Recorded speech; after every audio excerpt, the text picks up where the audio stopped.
वैद्युत सदिश के कंपन होते हैं और तरंग क्या होती है, ऐसे आगे की तरफ बढ़ती रहती है। ठीक है दोस्तों, रख हौसला वो मंजर भी आएगा, प्यासे के पास चलकर समंदर भी आएगा, थक कर न बैठ ए मंजिल के मुसाफिर, मंजिल भी मिलेगी और मिलने का मजा भी आएगा। नमस्कार, गुड इवनिंग, सत श्री अकाल, क्या हालचाल। सीधी बात नो बकवास में एक बार फिर से आप सभी प्यारे मित्रों का तहे दिल से स्वागत है। दोस्तों, आज के इस लेक्चर में हम बात करेंगे पोलराइजेशन ऑफ लाइट की। ये लाइट का एक ऐसा फिनोमेना है जिसने ये बात पूरी तरह से डिसाइड कर दी कि प्रकाश लॉन्गिट्यूडनल वेव ना होकर ट्रांसफर वेव है। पोलराइजेशन ऑफ लाइट को समझने के लिए हमें थोड़ा सा हाइगेंस प्रिंसिपल को समझना पड़ेगा। दोस्तों, वैसे तो मेरा ये लेक्चर सीधी बात नो बकवास का है, लेकिन टॉपिक को मैं आपको बेहतर तरीके से समझा सकूं, इसलिए हमें हाइगेंस प्रिंसिपल के कुछ दोषों के बारे में डिस्कस कर लेना होगा। तो हाइगेंस प्रिंसिपल क्या था, आप याद कीजिए। हाइगेंस ने क्या बताया था? हाइगेंस ने बताया था कि प्रकाश एक मैकेनिकल वेव है। क्या है? मैकेनिकल वेव है। मैकेनिकल वेव का मतलब क्या होता है दोस्त, बताइए। मैकेनिकल वेव का मतलब होता है यांत्रिक तरंग, और यांत्रिक तरंगे दो प्रकार की होती हैं, एक लॉन्गिट्यूडनल वेव होता है और एक ट्रांसफर वेव होता है। लॉन्गिट्यूडनल वेव का मतलब होता है हमारा अनुदैर्ध्य तरंग। ठीक है, तो हाइगेंस ने ये बताया था मैकेनिकल वेव में भी हमारी जो लाइट है वह अनुदैर्ध्य तरंग के रूप में चलती है। कैसे चलती है? अनुदैर्ध्य तरंग के रूप में चलती है। अब मैकेनिकल वेव को चलने के लिए तो माध्यम की आवश्यकता होती है, चाहे वो अनुदैर्ध्य हो या फिर अनुप्रस्थ तरंग हो, दो प्रकार की तरंगें होती हैं। तो अनुदैर्ध्य तरंग को चलने के लिए भी माध्यम की आवश्यकता होती है। तो हाइगेंस से जब ये पूछा गया कि सूर्य से प्रकाश की किरणें हमारी पृथ्वी तक कैसे आ जाती हैं, जबकि वायुमंडल के बाद तो निर्वात है, तो हाइगेंस ने ये बताया था कि ब्रह्मांड में कहीं भी कोई निर्वात नहीं है। उसके लिए उन्होंने एक ईथर माध्यम की कल्पना की थी। किस माध्यम की दोस्तों कल्पना की थी? ईथर माध्यम। इन्होंने बताया कि पूरे ब्रह्मांड में ईथर माध्यम व्याप्त है और कहीं पर कोई निर्वात नहीं है। इसी वजह से प्रकाश इस ईथर माध्यम से यानी माध्यम से होते हुए पृथ्वी तक आ जाती है।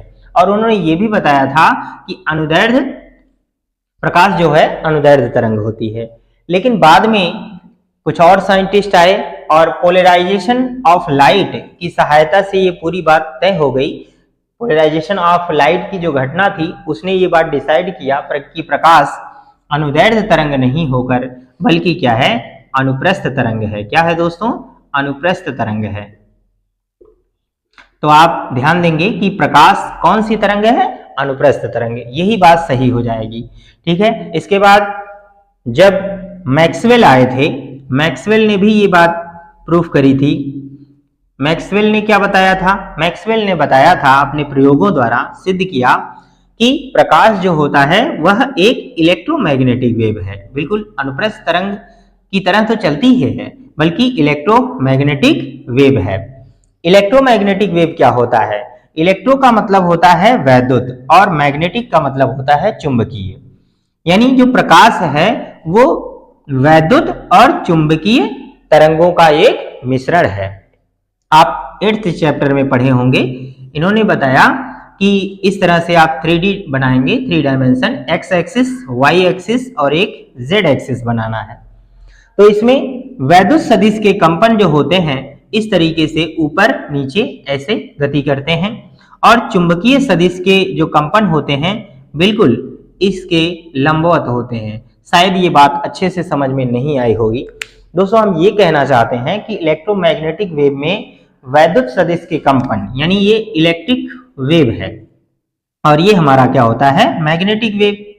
ठीक है, इसको B से प्रदर्शित किया जाता है और तरंग संचरण की दिशा इन इलेक्ट्रिक और मैग्नेटिक फील्ड के दोनों के भी लंबवत होती है। मजा नहीं आया होगा, ऐसे समझते हैं दोस्तों। इलेक्ट्रिक फील्ड क्या होगा? इस तरह से ऊपर नीचे ऐसे वाइब्रेट करेगा, वैद्युत सदिश के कंपन ऊपर नीचे होंगे, और चुंबकीय सदिश ध्यान से देखिएगा इस तरह से ऊपर नीचे गति हो रहे हैं, और विद्युत सदिश के कंपन जो होंगे, चुंबकीय सदिश के कंपन जो होंगे वो इस तरीके से गति करेंगे। तो आप देखिए इन दोनों के बीच कितने अंश का कोण बन रहा है, 90। आप इसको ऐसे ना समझ के पा रहे हो तो ऐसे आप कर सकते हैं, ठीक है।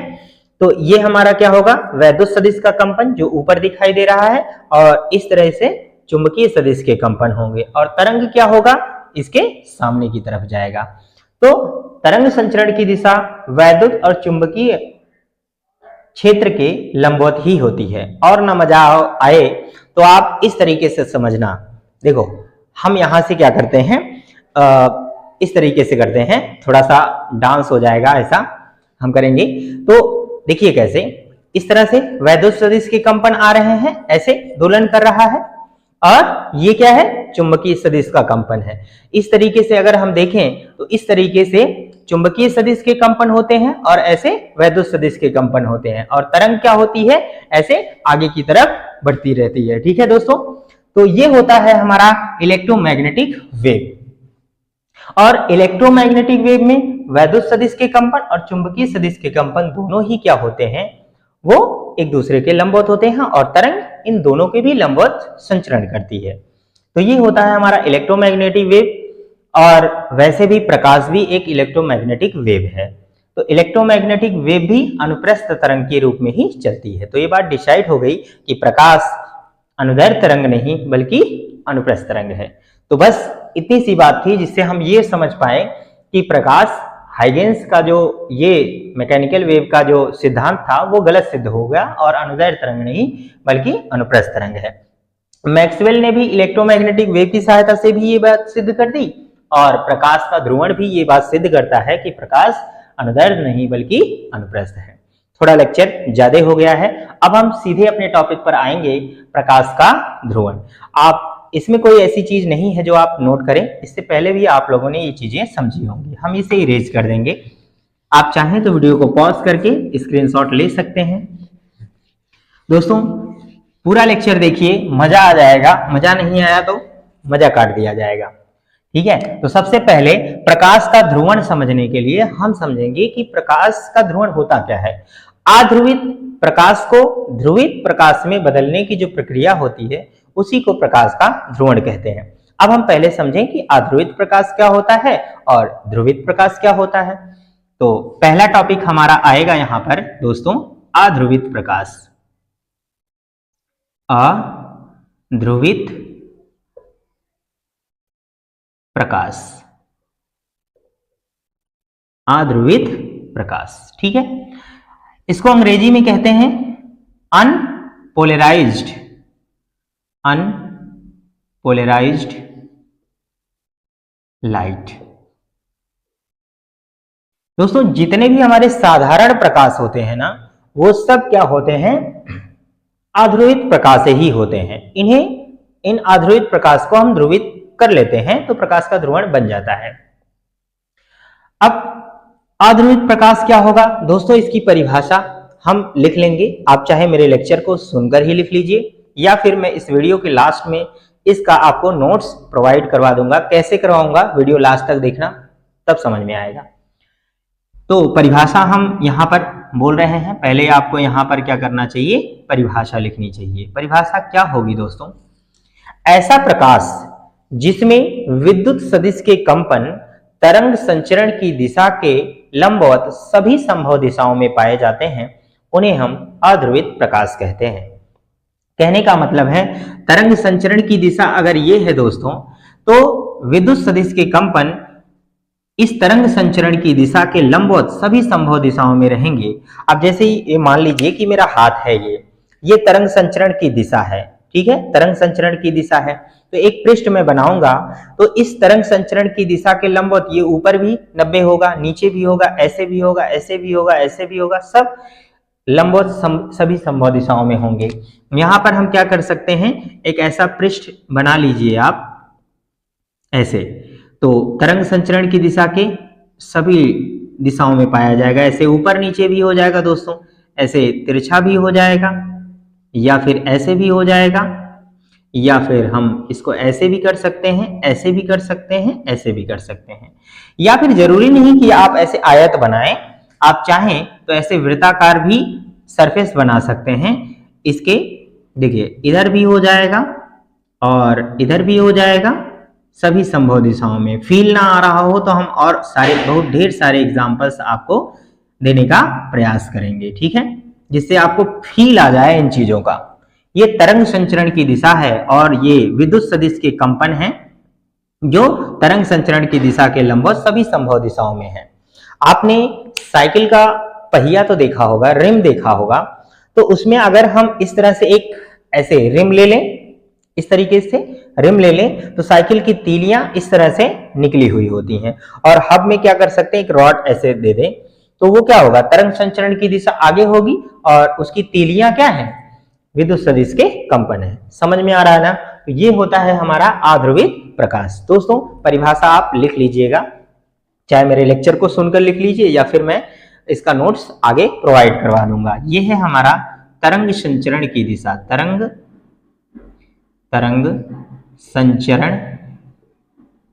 संचरण की दिशा, तरंग संचरण की दिशा है। अब ये सभी जो होते हैं वो साधारण प्रकाश होते हैं, ठीक है, ऑर्डिनरी लाइट होती है, साधारण प्रकाश। सभी साधारण प्रकाश जो होते हैं हमारे वो अनपोलराइज्ड होते हैं, सभी साधारण प्रकाश, ठीक है दोस्त। अब हम दूसरे टॉपिक की बात करते हैं, ध्रुवित प्रकाश। ध्रुवित प्रकाश ये क्या होता है, इसको इंग्लिश में कहेंगे दोस्त पोलराइज्ड लाइट, ठीक है। पोलराइज्ड लाइट क्या होता है, ऐसा प्रकाश जिसमें विद्युत सदिश के कंपन तरंग संचरण की दिशा के लंबवत सभी संभव दिशाओं में ना होकर किसी एक ही दिशा में होते हैं, तो उसे हम ध्रुवित प्रकाश कहते हैं। दोस्तों मान लीजिए कि ये तरंग संचरण की दिशा है और विद्युत सदिश के कंपन सभी संभव दिशाओं में इस तरह से नहीं होनी चाहिए, केवल एक दिशा में। अगर ऊपर नीचे है तो ऊपर नीचे, दाएं बाएं है तो ऐसे, मतलब जिस तरह से भी हो एक ही होना चाहिए। तो यहां पर हम विद्युत सदिश के कंपन इस तरह से बनाएंगे ऊपर नीचे वाले के लिए, ठीक है, इस तरह से भी होगा। ये हमारा क्या है, पोलराइज्ड लाइट है, ठीक है। यह क्या होता है, तल के समांतर है, क्या है, तल के पृष्ठ के समांतर, लिखें पृष्ठ के समांतर है, ठीक। और इसको हम दूसरे तरीके से भी प्रदर्शित करते हैं, जैसे तरंग संचरण की ये दिशा है तो इसे हम डॉट के द्वारा भी ऐसे प्रदर्शित करते हैं। अब डॉट के द्वारा क्यों प्रदर्शित करते हैं, हमने बताया आप लोगों को एक ही दिशा में ऐसे ऊपर नीचे हो सकता है, या फिर ये भी तो लंबवत दिशा है, ये दिशा भी हो सकती है, ऐसे लाइट ऐसे जा रही है, ऐसे आई मीन ऐसे, तो अंदर बाहर के लिए आपको ऐसे डॉटेड दिखाना होगा। ये क्या है, पृष्ठ के लंबवत है, पृष्ठ के लंबवत रहेगा दोस्तों, ठीक है, ये है पृष्ठ के लंबवत। आई बात समझ में? अब हम समझेंगे इसमें इधर प्रकाश का ध्रुवण, प्रकाश का ध्रुवण, प्रकाश का ध्रुवण क्या होगा, इसकी भी परिभाषा आप लिखिएगा। परिभाषा बहुत ही आसान है दोस्त, खुद से ट्राई किया करो, क्योंकि हमेशा किसी पर निर्भर नहीं रहना चाहिए, है ना। देखिए परिभाषाएं अलग अलग किताबों में अलग अलग तरीके से लिखी रहती हैं, तो कॉन्सेप्ट को समझकर कोशिश करें कि आप उसे खुद से लिखने का प्रयास करें। तो देखिए प्रकाश का ध्रुवण क्या होगा, बहुत ही आसान शब्दों में मैं बताऊंगा। अध्रुवित प्रकाश को ध्रुवित प्रकाश में बदलने की प्रक्रिया को ही हम प्रकाश का ध्रुवण कहते हैं, ये परिभाषा हो जाएगी। इसके बाद प्रकाश का जो ध्रुवण होता है वो पोलराइड और टूरमैलिन नामक क्रिस्टल से किया जाता है। तो हम यहाँ पर ये बात लिख भी लेते हैं, यहां पर लिखेंगे प्रकाश का ध्रुवण, प्रकाश का ध्रुवण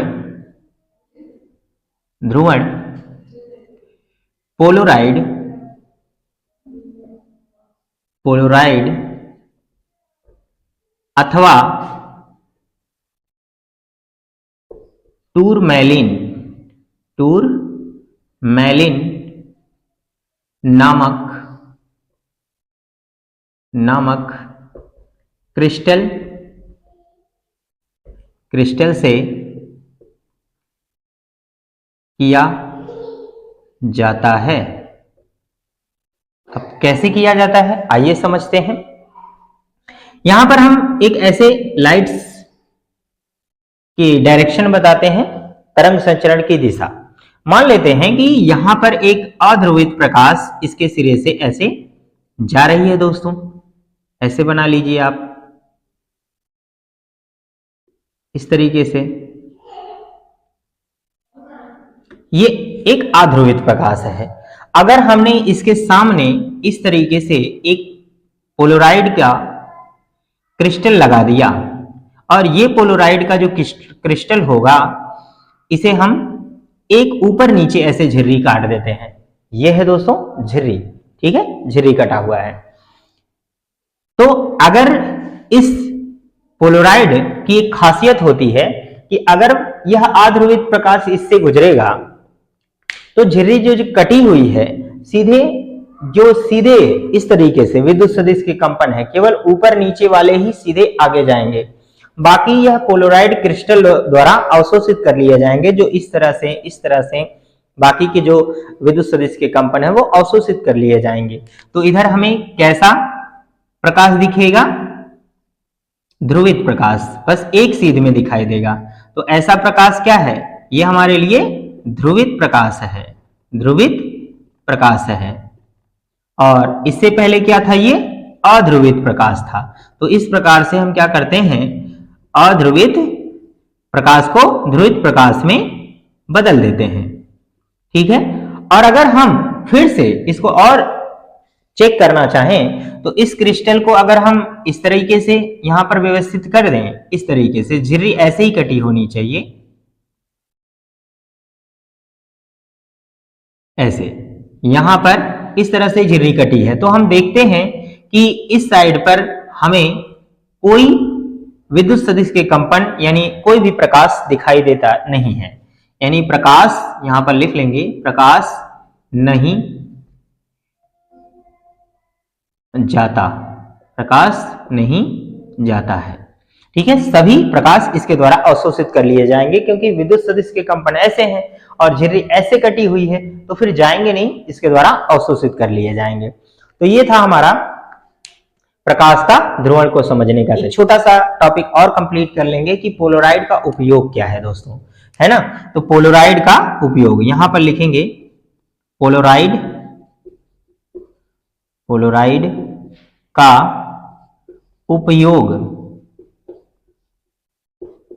उपयोग क्या है दोस्त? पहला उपयोग क्या है? वाहनों में चकाचौंध से बचने के लिए। यहां पर लिख लेंगे वाहनों के शीशे में, ये लिख लें, वाहनों के शीशे में चकाचौंध से बचने के लिए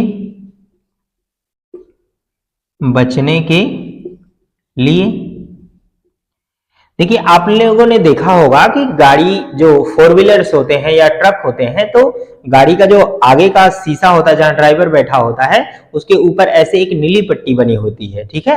वो होता है पोलराइड का फिल्म, जिससे सामने से गाड़ी से जो प्रकाश निकल रहा है अध्रुवित प्रकाश, उस पोलराइड फिल्म द्वारा ध्रुवित हो जाए और विद्युत सदिश के कंपन अलग अलग दिशाओं में जब नहीं आएंगे, एक ही दिशा में आएंगी, तो आंखों पे चकाचौंध नहीं लगेगी।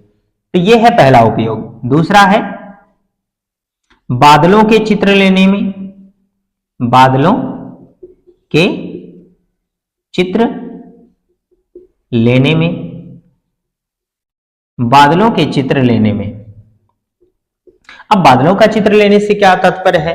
देखिए, जब हम कैमरे के द्वारा ऐसे ऊपर करके इसका बादल का चित्र लेना चाहेंगे तो सूर्य की अध्रुवित प्रकाश आएगी, ठीक है, जिससे चकाचौंध हो जाएगी और बादल के जो चित्र होंगे वो स्पष्ट नहीं आएंगे। इसके लिए कैमरामैन क्या होता है, कैमरे के आगे एक ढक्कन लगा देता है जो एक पोलराइड का फिल्म होता है, जिससे क्या होता है, प्रकाश अध्रुवित ना होकर ध्रुवित होकर आती है और बादल के चित्र हमें स्पष्ट मिल जाते हैं। फिर क्या होता है, तीसरी बात, कुल मिलाकर बात यह है कि प्रकाश को नियंत्रित करने के लिए इसका उपयोग होता है। हम कह सकते हैं प्रकाश को नियंत्रित करने के लिए, नियंत्रित करने के लिए। ठीक है, बाकी अगर आपको इससे बेहतर या और कोई टॉपिक मतलब और कोई पॉइंट्स रहते हैं तो कमेंट सेक्शन में जरूर लिखिएगा, इसे और आगे जरूर बढ़ा लीजिएगा। तो और आपके सामने ये नोट्स दिखेगा, आप इसे नोट भी कर सकते हैं।